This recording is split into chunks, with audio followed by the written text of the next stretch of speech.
y a des nouvelles qui résonnent comme un écho lointain et qui pourtant bouleversent immédiatement le présent. Le 23 septembre 2025, dans la tranquillité de sa maison de Nemours, près de Paris, s'est éteinte Claudia Cardinal. Elle avait 87 ans. Une légende s'est tue, un chapitre entier du cinéma européen s'est refermé. Pourtant, ce silence n'est pas un vide. Il est habité par des images, des voix, des musiques et des souvenirs qui appartiennent désormais à l'histoire collective. Claudia Cardinal n'était pas seulement une actrice. Elle était une icône, un visage que l'on reconnaissait immédiatement, une silhouette qui traversait l'écran avec une intensité à la fois sensuelle et mystérieuse. Sa beauté méditerranéenne, mélange d'ombre et de lumière, n'a jamais été un simple ornement pour les films qui l'accueillaient. Elle était une présence, une force, qui transformait chaque rôle en miroir des rêves et des désirs de toute une époque. On la disait distante, presque insaisissable. Sa voix rauque, légèrement voilée, semblait porter en elle la poussière du désert tunisien où elle était née et le souffle des mers qui entourent la Sicile de ses ancêtres. Elle ne parlait pas italien dans son enfance, seulement le français et le dialecte sicilien de ses parents. Pourtant, c'est en Italie qu'elle est devenue une star, une des plus grandes que le cinéma ait connue. Une ironie du destin qui donne déjà à sa trajectoire une dimension presque romanesque. À la fin des années 1950, alors que le monde redécouvrait le charme du cinéma italien, Claudia Cardinal surgit comme une apparition. Elle n'était pas une étoile fabriquée de toutes pièces par le système hollywoodien, mais une jeune femme issue d'un quartier populaire de Tunis, projetée presque par hasard sous les projecteurs grâce à un concours de beauté. Pourtant, rien n'était superficiel dans son ascension. Dès ses premiers rôles, elle imposa une intensité qui ne la quitterait jamais. Son regard, souvent décrit comme à la fois doux et inquiétant, fascina les plus grands cinéastes, Visconti, Fellini, Leone. Ils virent en elle ce que peu d'actrices possèdent vraiment, la capacité de raconter une histoire sans un mot, de faire naître un drame ou une tendresse dans le simple geste de tourner la tête, d'allumer une cigarette ou de laisser échapper un sourire. Claudia Cardinal n'avait pas besoin d'artifice. Elle portait en elle l'évidence du cinéma. La nouvelle de sa disparition réveille une nostalgie particulière, car Claudia Cardinal appartenait à cette génération qui a fait du cinéma européen une puissance culturelle mondiale, un contrepoids aux superproductions américaines.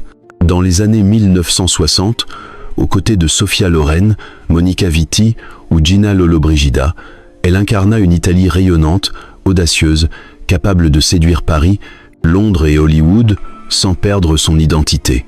Mais contrairement à d'autres, elle refusa de se laisser enfermer dans des clichés. Elle s'échappa des stéréotypes, cherchant toujours des personnages plus complexes, plus contradictoires. Aujourd'hui, en évoquant son nom, c'est tout un imaginaire qui resurgit. Les bals somptueux du Guépard, les couloirs labyrinthiques de Huit-Nymphes, la poussière et la tension de Hill étaient une fois dans l'Ouest. 3 films, 3 mondes, 3 époques, et un seul fil conducteur. Claudia Cardinal, toujours au centre, magnétique, irréductible. Sa mort nous invite à regarder en arrière, mais aussi à nous interroger, qu'est-ce qu'une légende de cinéma, sinon une manière de traverser le temps? Claudia Cardinal n'est plus parmi nous, et pourtant, elle demeure. Dans chaque image où elle apparaît, elle continue de nous parler, de la fragilité et de la force des femmes, du désir et de la liberté, de la beauté, mais d'une beauté qui ne s'épuise pas dans l'apparence, une beauté habitée par l'intelligence et la mélancolie. Alors que les hommages affluent de toute l'Europe, une évidence s'impose. Claudia Cardinal n'a jamais cessé d'être présente dans nos vies. Ses films, diffusés, redécouverts, étudiés, sont devenus des fragments de notre mémoire culturelle. Sa disparition, certes, referme une époque, mais elle ouvre aussi une question. Comment raconter aujourd'hui ce que Claudia Cardinal a représenté? Car il ne s'agit pas seulement de se souvenir d'une actrice, il s'agit de se souvenir d'une femme qui a refusé les compromis, qui a choisi sa liberté plutôt que les sirènes d'Hollywood, qui a défendu les droits des femmes alors même que son propre corps avait été confisqué par les producteurs et les contrats. Il s'agit de se souvenir d'un symbole de dignité dans un monde de paillettes. Claudia Cardinal n'est plus. Mais ce soir, en prononçant son nom, nous savons qu'elle vit encore dans chaque image, chaque silence, chaque souffle de pellicule qui l'a immortalisée. Et c'est ce voyage, à travers ses triomphes, ses blessures et ses combats, que nous allons entreprendre ensemble. Claudia Cardinal appartient à cette catégorie rare d'actrices qui ne se contentent pas d'illustrer une époque, elles la définissent. Dès la fin des années 1950, sa trajectoire cinématographique prit une allure fulgurante. Après un premier rôle aux côtés d'Omar Sharif dans Goa, 1958, elle fut rapidement repérée par les grands maîtres du cinéma italien. Et très vite, le public comprit qu'une nouvelle étoile venait de s'allumer. L'année 1960 marque un tournant. Dans Rocco et ses frères de Luchino Visconti, elle incarne une femme ballottée par le destin, figure fragile et forte à la fois. À peine 2 ans plus tard, elle séduit par son intensité dramatique dans La ragazza con la valigia, La fille à la valise, un rôle où elle prête ses traits à une chanteuse de cabaret vulnérable, mais déterminée.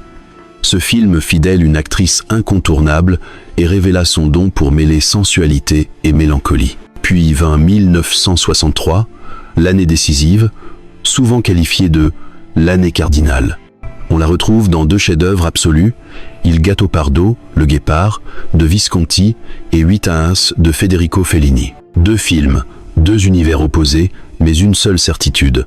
Claudia Cardinal y brille d'une lumière inaltérable. Dans Le Guépard, elle est Angelica, incarnation de la jeunesse, de la beauté et de l'ambition face à Burt Lancaster et Alain Delon. Sa danse avec Delon, au milieu d'un bal aristocratique, reste une des scènes les plus mythiques du cinéma mondial. Dans 8 Inf, elle devient une muse insaisissable, un rêve éveillé, le symbole de l'imaginaire fellinien. Avec ces 2 rôles, elle s'impose comme une figure centrale de l'âge d'or du cinéma italien. Cette même année, elle franchit aussi les frontières.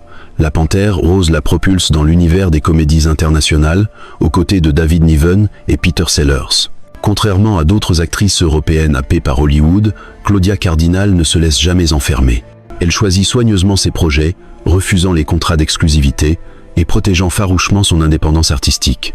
Dans la seconde moitié des années 1960, elle s'impose dans des productions d'envergure.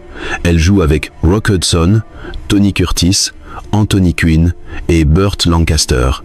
Mais c'est en 1968 que son image se grave définitivement dans la mémoire collective grâce à Sergio Leone. Dans Il était une fois dans l'Ouest, elle incarne Jill McBain, une ancienne prostituée qui devient figure fondatrice d'une ville nouvelle. C'est l'un des rares westerns à donner à une femme un rôle aussi central, presque mythologique. Leone la filme comme une déesse de poussière et de soleil, à la fois vulnérable et souveraine. Pour beaucoup, Jill McBain est le rôle de sa vie. Durant les années 1970, Claudia Cardinal poursuit sa carrière entre l'Italie, la France et parfois Hollywood. Elle tourne aux côtés d'Alberto Sordi dans Une fille en Australie, rôle qui lui vaut un David di Donatello. Elle travaille aussi avec Pasquale Schittieri, son compagnon de longue date, dans des films engagés comme Il Prefetto di Ferro ou Claretta, où elle interprète Claretta Petacci, la maîtresse de Mussolini. Sa performance lui apporte un astro d'Argento et confirme qu'elle ne craint jamais les personnages controversés ou les drames historiques. Dans les années 1980, elle surprend encore. On la retrouve chez Werner Herzog dans Fitzcarraldo, 1982, où elle campe la compagne de Klaus Kinski. Bien que son rôle soit secondaire, sa présence apporte une chaleur, une lumière, qui équilibre la folie démesurée du film. Claudia Cardinal, c'est être à la fois un pilier et une respiration dans des œuvres démesurées. À travers plus de 100 films, elle a travaillé avec les plus grands. Visconti, Fellini, Leone, Germi, Monicelli, Zurlini, mais aussi Herzog, Blake Edwards, Richard Brooks. Peu d'actrices peuvent se vanter d'une telle diversité. Son secret tenait à cette capacité de ne jamais se réduire à un archétype.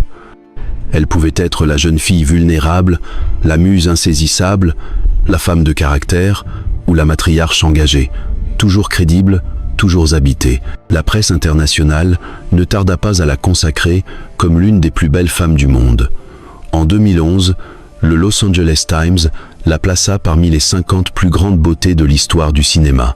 Mais Claudia Cardinal n'a jamais voulu être seulement un visage ou une silhouette. Elle a souvent répété qu'elle considérait la beauté comme un masque, un outil au service du rôle, mais jamais une fin en soi. Cette lucidité l'a protégée des pièges de la gloire. Au-delà des récompenses, David di Donatello, Nastro d'Argento, Ars et Lion d'Or d'honneur, c'est son aura qui fit d'elle une légende. Une aura forgée dans les salles obscures, mais aussi dans la mémoire intime de millions de spectateurs. Car chacun, en voyant Claudia Cardinal à l'écran, avait le sentiment de la connaître déjà, comme une présence familière, à la fois proche et lointaine. Ainsi s'écrit la légende.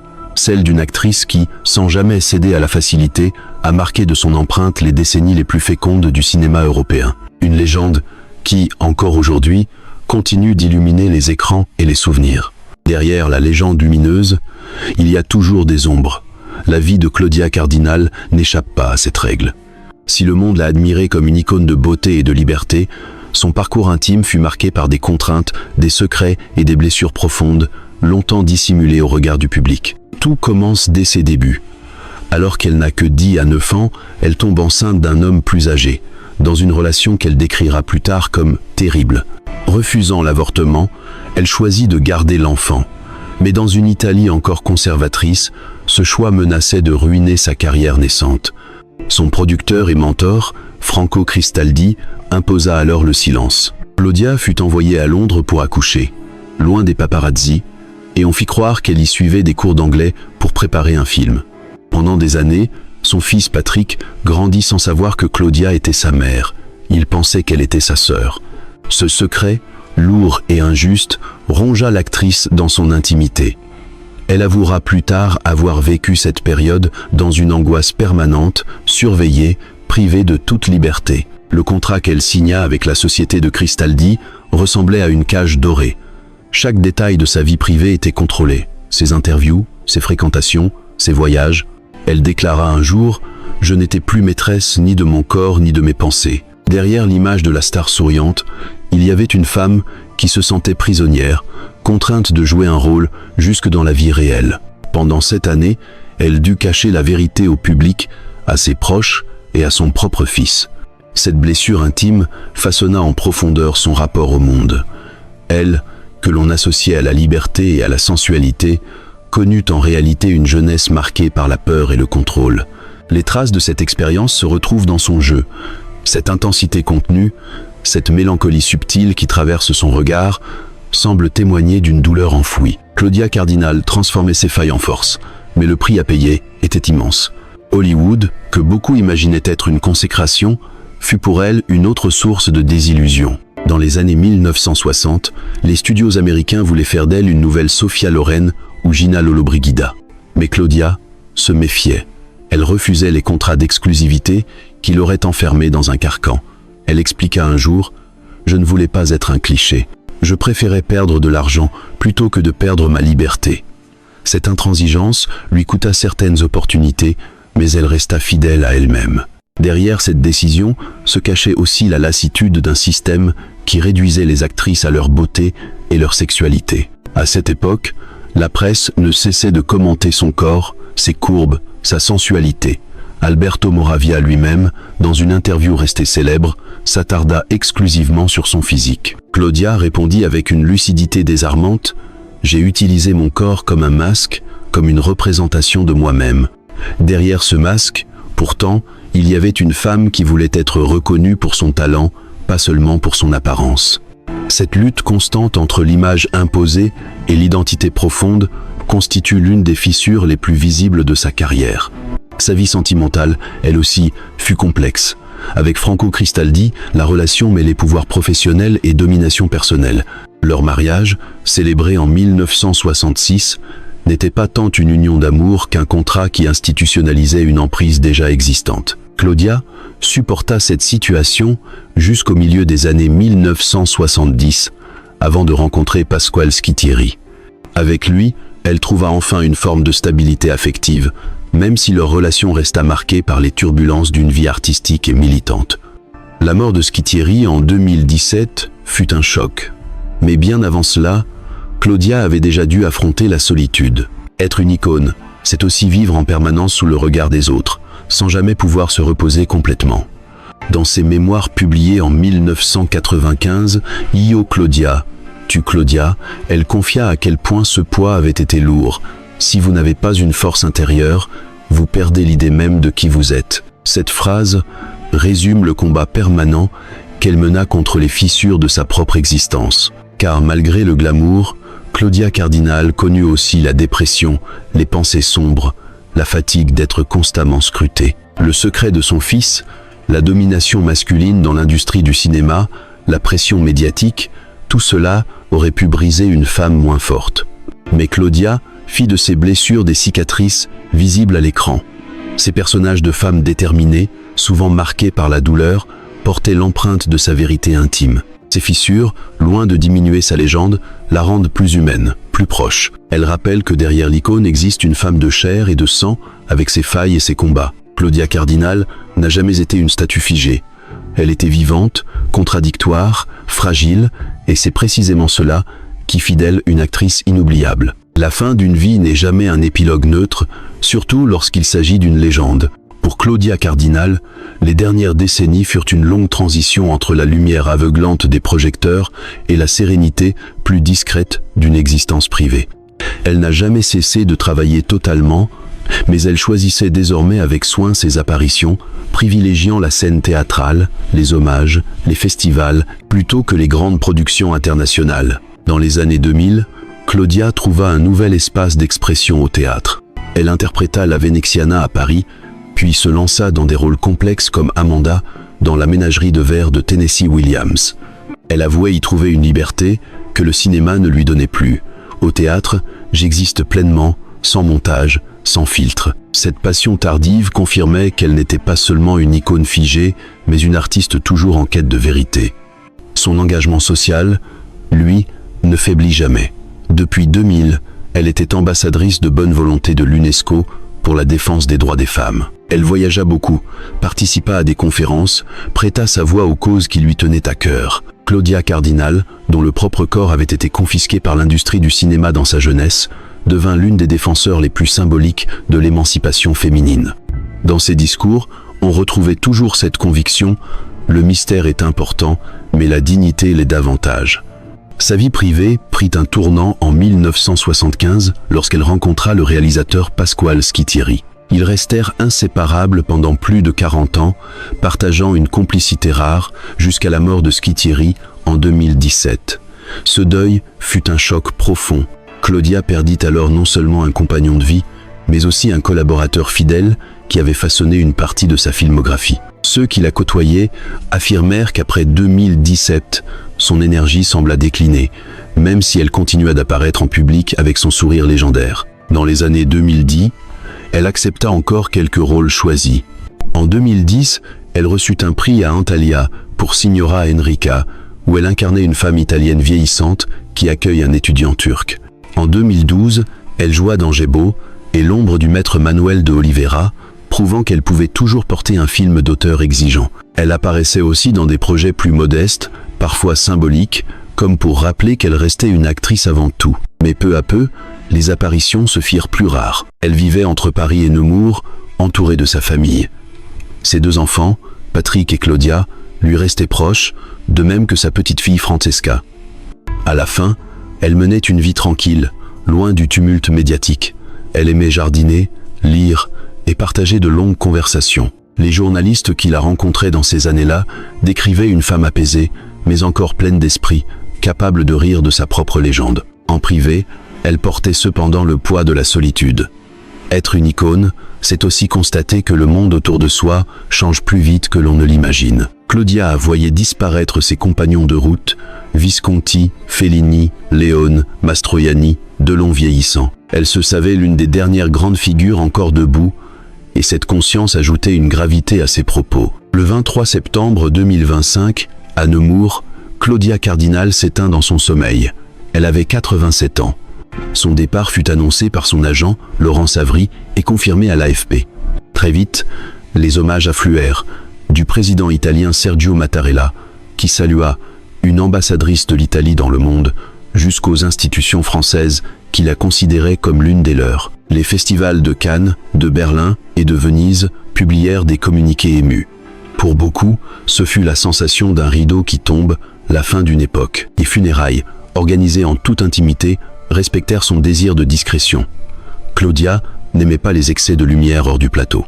Elle disait souvent que la vraie gloire d'un acteur réside dans la mémoire des spectateurs, pas dans les cérémonies. Sa disparition fut donc à son image, digne, silencieuse, habitée d'un mystère que nul ne pouvait percer totalement. Ainsi s'achève le dernier virage d'une vie exceptionnelle, non pas dans le fracas, mais dans la douceur.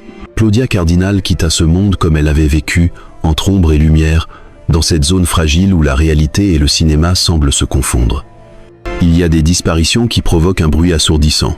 Celle de Claudia Cardinal, paradoxalement, s'est traduite par un silence chargé d'émotion, de respect et de nostalgie.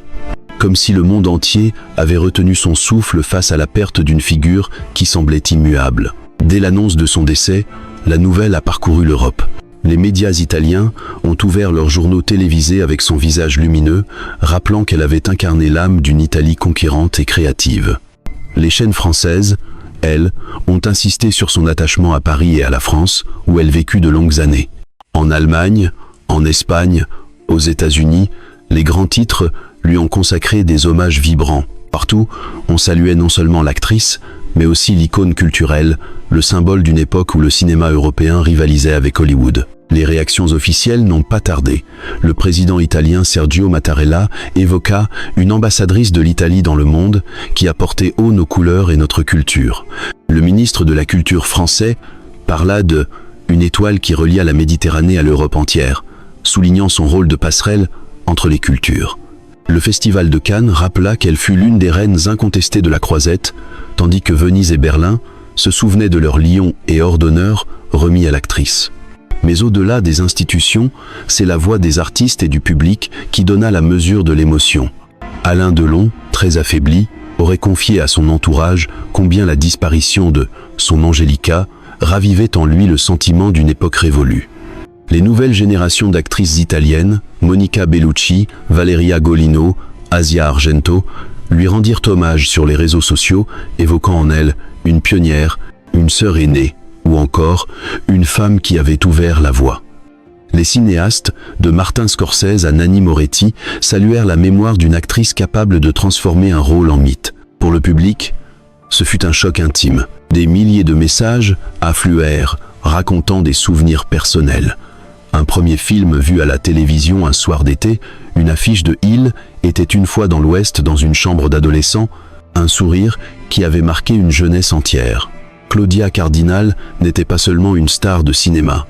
Elle faisait partie de la mémoire familiale, presque comme une présence discrète mais constante. Sa mort réactiva ses souvenirs enfouis, comme une photographie jaunie que l'on ressort d'un album.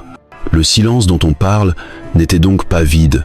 Il était fait de murmures, de larmes contenues, de regards tournés vers les écrans où ces films étaient rediffusés. Les chaînes de télévision italiennes bouleversèrent leur programme pour projeter Le Guépard, 8-1F, et Il était une fois dans l'Ouest. En France, Arte diffusa une rétrospective, rappelant que Claudia avait aussi été une figure européenne. Ce silence médiatique, ponctué d'images et de musique, devint une veillée funèbre collective. Dans les rues de Tunis, son lieu de naissance, des cinéphiles organisèrent une projection improvisée en plein air, comme pour saluer l'enfant du pays. À Rome, la Cinémathèque annonça une rétrospective intégrale. À Paris, la Cinémathèque française ouvrit un livre d'or pour recueillir les témoignages des spectateurs. Partout, la disparition de Claudia Cardinal suscita non pas un vacarme, mais une communion silencieuse. Ce silence dit aussi quelque chose du rapport du public à l'actrice. Claudia n'était pas une célébrité surexposée, habituée aux scandales ou aux confidences de magazines. Elle avait toujours gardé une part de mystère. Sa vie privée, jalousement protégée, avait nourri une aura particulière. Sa disparition prolonge cette logique. Elle s'est éteinte sans bruit, laissant derrière elle une trace indélébile mais pudique. Il y a dans cette retenue une forme de respect. Comme si chacun avait compris que Claudia Cardinal ne devait pas être pleurée bruyamment, mais méditée en silence. Comme si sa voix rauque, son sourire lumineux, ses regards mélancoliques continuaient de parler à travers le temps. Et c'est sans doute là que réside la véritable force de son héritage. Claudia Cardinal demeure vivante dans ce silence collectif, un silence habité qui unit des générations entières autour d'un même souvenir. Dans une époque saturée de bruit et de vitesse, sa mort rappelle que la mémoire peut aussi se transmettre par la douceur, par l'absence de vacarme, par la simple force d'une image qui persiste. Ainsi, Claudia Cardinal quitte la scène comme elle l'a toujours occupée, avec dignité, mystère et intensité. Son silence résonne plus fort que n'importe quel cri. Et c'est dans ce silence que son nom, désormais, continuera d'exister. Claudia Cardinal n'était pas seulement une actrice, elle était une époque à elle seule. Sa mort, à 87 ans, a laissé un vide immense, mais son héritage demeure comme une constellation d'images, de voix et de regards qui continuent de vivre dans la mémoire collective. Son parcours fut celui d'une femme en lutte permanente pour exister au-delà des carcans. Arrivée presque par hasard dans le cinéma, elle aurait pu être engloutie par l'industrie, façonnée en simple produit de consommation. Mais elle a résisté. Elle a su dire non, refuser les contrats exclusifs d'Hollywood, refuser d'être réduite à un archétype. Cette force intérieure, acquise au prix de sacrifices douloureux, fit d'elle non seulement une star, mais aussi un modèle de dignité. Sur l'écran, elle incarna des héroïnes inoubliables. Angelica dans Le Guépard, Jill dans Hill était une fois dans l'Ouest. La muse silencieuse de 8 nymphes, à chaque rôle, elle offrait bien plus qu'un visage ou un corps. Elle y insufflait ses propres blessures, ses luttes intimes, cette profondeur qui rend ses personnages vivants même des décennies après. C'est pourquoi, aujourd'hui encore, ces films ne vieillissent pas. Claudia y est toujours vibrante, présente, intemporelle. En dehors du cinéma, elle porta haut ses convictions. Ambassadrice de l'UNESCO, elle rappela sans cesse que la liberté des femmes devait être défendue. Elle, qui avait connu l'oppression des contrats abusifs et le silence imposé, choisit de transformer son expérience en combat. Cette dimension ajoute une couche supplémentaire à son héritage.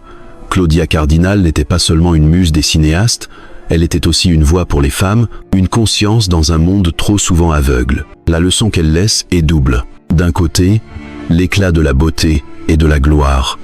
Une star adulée, immortalisée sur les affiches, célébrée dans les festivals. De l'autre, la fragilité d'une femme qui a connu la solitude, les secrets douloureux, les renoncements. C'est précisément dans cette tension que réside la vérité de son existence. Être un mythe, mais rester profondément humaine. Aujourd'hui, alors que le rideau est tombé, il nous revient de préserver cette mémoire. Les cinémathèques, les chaînes de télévision, les spectateurs, tous ont un rôle à jouer pour que la lumière de Claudia Cardinal ne s'éteigne jamais. Ces films doivent continuer d'être montrés, racontés, partagés, car chaque projection est une renaissance. Et puis il y a cette idée plus subtile, que Claudia répétait souvent, le mystère est essentiel. Contrairement à tant d'autres, elle n'a jamais tout révélé, jamais tout expliqué. Elle a laissé des zones d'ombre qui alimentent encore aujourd'hui notre fascination. Son héritage, ce n'est pas seulement ce que nous savons d'elle, mais aussi ce que nous ignorons. Une énigme vivante, devenue une énigme éternelle. Dans ce silence qui a suivi sa disparition, une certitude demeure. Claudia Cardinal ne s'éteint pas vraiment. Elle survit dans le regard d'Angelica descendant l'escalier du bal, dans la voix rauque qui dit peu mais signifie tant, dans le sourire qui cache des tempêtes intérieures. Elle survit dans la mémoire de ceux qui l'ont aimée et dans les générations qui la découvriront encore. Il y a des actrices que l'on oublie. Il y a des stars que le temps efface. Et puis, il y a celles qui deviennent des repères éternels. Claudia Cardinal appartient à cette dernière catégorie. Elle est entrée dans la légende de son vivant et sa mort n'a fait que confirmer sa place au panthéon du cinéma. Son histoire nous rappelle que derrière chaque image glamour se cache une vérité plus complexe. Et que cette vérité, faite de force et de fragilité, de douleur et de lumière, est ce qui touche vraiment le cœur des spectateurs. Claudia Cardinal est partie, mais elle demeure, comme une étoile dont la lumière continue de voyager dans l'espace bien après son extinction. Une étoile que nous pouvons encore voir, admirer, aimer. Une étoile qui nous murmure, à travers le temps, il y a des histoires qui ne meurent jamais. Maintenant, vous la connaissez.